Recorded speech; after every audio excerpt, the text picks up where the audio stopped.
Guys, welcome to my channel. So, Sunday night ngayon, nadaanan ko lang tong video ni Doc Ed Esguera, no? So, isa to sa mga kinikilalang preppers sa Pilipinas. And panoorin natin. And kung ano yung pinupunto niya. Preparedness before food and water is security. Even if you have food and water direct, I have a gun. I can go inside your house and get you food and water.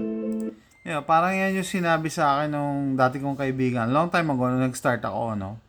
Nag-start ako ng, to prep seriously. Sabi, during SHTF daw, pag ikaw may pagkain, ako may baril, akin na yung pagkain mo. Ganun lang yun, di ba? Survival situation. So, ayan, tuloy natin yung video niya. Security is topmost. Ayan, so, kukontrahin nyo ba yan? Number one palagi ang security, no, sa prepping. Kaya nga minsan nalilihis yung yung direction ng mga Pinoy preppers, no. Ang akala kasi nila sa prepping is community building, yung mga ganyan, magtatanim kayo, magkakan kayo, na nako-confuse nila sa sa homesteading. Homesteading yung mabubuhay ka off grid. Pero during SHTF, pag usapang prepping na, may security threat involved. Bakit? Kasi isa sa mga pinaghahandaan ng mga preppers, yung mga taong hindi nag-prep. Sa tingin nyo, saan sila kukuha ng pagkain nila? Yung mga hindi nag-prep. So, eto nga, may kwento tuloy natin, si Doc. I was in Haiti. I saw people shooting at each other. Babari lang. Siyempre, pag wala ka na makain, di ba? Anong gagawin? So Manila 2010, when I was there, they were banging like the likes of 7-Eleven. The hospitals are down. The first floor of the hospital, boom, it collapsed. The hospital is non-functional. Injured people, where will they go? They get mad. They burn tires. They tilt off cars. They're like zombies. And they... Naalala nyo, 2 days ago, 3 days ago, sa France, nanalo yung football team nila. Sinunog nila yung France, di ba? So, what more pag walang makain? Ganun sila mag-celebrate eh. Paano pag walang makain? Di lalo na. chase us, our little truck, they chase us. These are, we call them zombies. Living people, hungry, and going after and you to desperate. get whatever you have. Yan, pag mga desperate. Ito nakakainis lang yung ibang comments sa mga Pinoy, no? So, ayan, basahin natin. Ito malupit to eh. Sabi ni Mark Anthony Barkin Roldan, Sus! Ayan, pagmumukha ni Pogi, oh. Sus, different situation, different priorities. Yung mga taong walang barel, walang alam sa barel, and wala talaga alam sa prepping, akala nila pag prepper ka, mag-iipon ka ng pagkain, ng noodles, magkakan ka, magkaning, di ba? So, paano, tanongin nyo sila, paano pag may, pumasok sa bahay mo, may mga barel sila, or kahit may kutsilyo, anong gagawin mo doon sa mga pagkain mo? Ibibigay mo lang yan sa kanila, 'di ba? Ibibigay mo lang yan sa kanila, 'di ba? And may pilosopo dito. Kaya nga sabi nito ni Eric Jan, sabi niya, "Please enlighten us, share something as you're good at." Buti nga to ito naman may pilosopo na nag-comment, yung etong Oliver. Kita mo, alatang wala rin kaalam-alam, kaya nagtatago sa profile pic na ganyan, no? Example, you're on a deserted island with your family, maybe from a crash or shipwreck. Nag-crash ka pala eh. Anong prep? Anong pinasabi mong prep? Nag-crash ka pala eh. Hindi mo dala yung mga prep mo. Unang-una, madala ka bang baril pag lumilipad ka sa eroplano? Hindi naman eh. Kaya mali din yung example. Namimiloso po lang to eh. Namimiloso po eh. Example, you're on a deserted island with your family made from crash or shipwreck. You have a gun. Paano mo nadala sa aeroplano yung baril? Kung kasama yan sa na-check-in mo, baka kasama na din sa nawala. Imposible na. Nag-survive ka, tapos yung baril katabi mo. But no food and water. Best thing to do is, kalokohan eh, shoot your family and then yourself and your misery. So yeah, I agree. Guns. So, unang-una, pag kunyari, mag-crash kayo sa deserted island, paano mo nalaman na deserted? Paano kung may ibang tao doon? Diba? Paano may ibang tao doon na gusto kayong saktan? O gustong kunin kung ano meron kayo? Kaya napaka-absurd nung example nito. Deserted, nag-crash ka, aeroplano, may dala kang baril. Tapos nag-survive yung barrel katabi mo. Imposible. Ay, nako. So, yan yung mga tao nagre-resist. Tunuturuan mo na, ayaw pa maniwala, then so be it. So, buti, ano yan, yeah, safety comes first before security.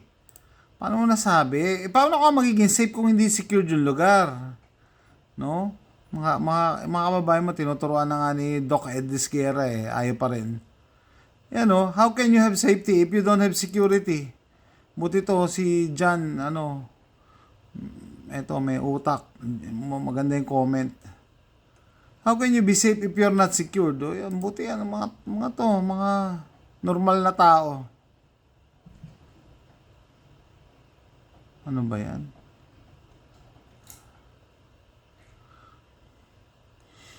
Ay, nako. They will understand if they know the difference between safety and security. Magiging safe ka lang pag sinecure mo ang sarili mo. Ganun lang yun eh. Every gun need to check safety first. Ano ba yan?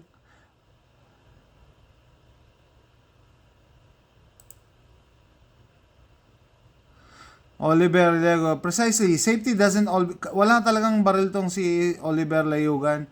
Stealth campers and not being seen is our safety. Then we'll have our hot soup. So, hindi ka prepper. Camper ka. Camper? Anong kinalaman? Ang laking pagkakaiba ng camper sa prepper. Camper, magka-camping ka lang, kakain ka, matutulog. Ang prepper, may mga tao na gustong kumuha ng gamit mo kasi hindi sila nag-prepared. 'Di ba? Naputo lang supply ng pagkain. Wala nang gobyerno. Okay? Nagkakagulo na. Doon lalabas ang mga prepper sa camper. Camper, pwede ka ba maging camper during SHTF? Ang tawag sa'yo, victim. Kung hindi ka prepper during SHTF. So, bakit nila ini-equate ang pagiging camper sa prepping? So, mga ganito, yung mga tipong kahit paliwanagan mo, hindi yan magigets. Because, unang-una, akala po lang niya, camping is prepping? Hindi. Diyos ko po. I've secured my truth. Ano ba yan? I have secured my house. Safety will be followed. Ano yan? Okay, so. That's a survival instinct. Sabi ni Mark Fox, tumpak parang Esguerra. Buti nga may naniba. Pero may mga nakakabisit kasi mga Pinoy na pilosopo. Imbis na may ma-pick up, may makuha na matutunan, ipagpipilitan yung katangahan nila. Pagpipilitan yung pagka-ignorante nila. So, it goes to show na marami pa rin sa mga Pinoy ang hindi nakakaintindi kung ano ang prepping. What is prepping? So, uulitin ko prepping is not camping. Prepping is not homesteading. Prepping is not planting vegetables and trees. Prepping is not just collecting water. Hindi part ng prepping pero that is not prepping. And clearly, hindi ma-distinguish ng mga kababayan natin yung difference scenario. So, imagine yung isa yung napakatanga na kala mo, dahil nagka-camping ka, prepper ka na. Ma-apply mo na ba yan during SHTF na hindi mo kailangan ng gun? Pagka during SHTF at nag-camping ka, sa tingin mo yung mga taong wala nang batas sabi nga WROL, kung hindi pa naririnig yon, WROL is without rule of law.